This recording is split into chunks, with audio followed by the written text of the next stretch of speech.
Les mots fibre et tissu sont souvent confondus. Pas surprenant qu'ils semblent désigner la même chose. Un bon exemple est le coton ouaté. Le tissu, un tricot molletonné, a si longtemps été fait de coton que c'est devenu surnom de cette matière tellement douce. Pourtant, c'est maintenant commun de le fabriquer avec du polyester ou de la rayonne de bambou. C'est un détail qui prend de l'importance quand tu essaies d'en savoir plus sur ton dernier coup de cœur et que tu aimerais pouvoir faire un achat plus réfléchi. Comprendre la différence va aussi t'aider à mieux entretenir tes vêtements et pour les couturières, c'est la première étape pour choisir le bon matériel pour un projet. Pour résumer, les films, c'est la matière première avec laquelle sont fabriqués les tissus. On pourrait facilement comparer à une recette où les films sont les ingrédients, par exemple les pommes, la farine, le lait, etc. Tandis que le tissu, c'est le résultat final, comme une délicieuse tarte aux pommes. On peut regrouper les fibres et les filaments en 3 catégories selon leur origine. Les fibres naturelles sont essentiellement obtenues grâce aux plantes, aux insectes ou aux animaux, et ça fait des milliers d'années que les humains les utilisent.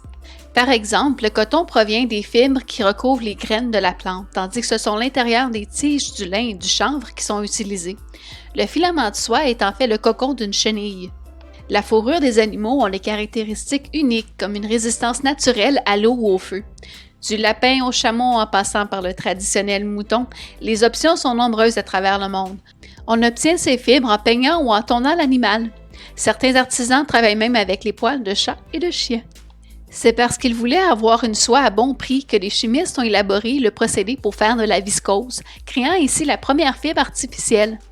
En gros, l'idée est de prendre la pulpe d'arbres ou de plantes comme le bambou et de la transformer à l'aide de produits chimiques pour en faire des fibres ou des filaments. C'est en 1935 que le nylon est inventé, donnant ainsi naissance aux fibres synthétiques.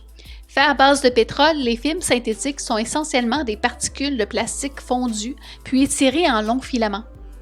Peu importe leur origine, ces fibres et filaments sont ensuite filés selon une structure plus ou moins complexe, dépendamment du résultat souhaité. Le but est d'obtenir un fil qui est ensuite utilisé pour fabriquer les tissus. Qu'ils soient tissés, tricotés ou feutrés, les tissus qu'il est possible de faire avec les fils textiles n'ont de limite que la créativité de ses concepteurs.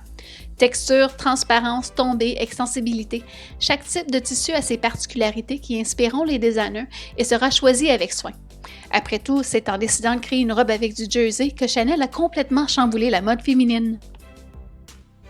Merci d'avoir écouté mon vidéo et si tu aimerais en savoir plus sur le sujet, reste à l'affût sur ma page Facebook ou Instagram pour plus de contenu à venir.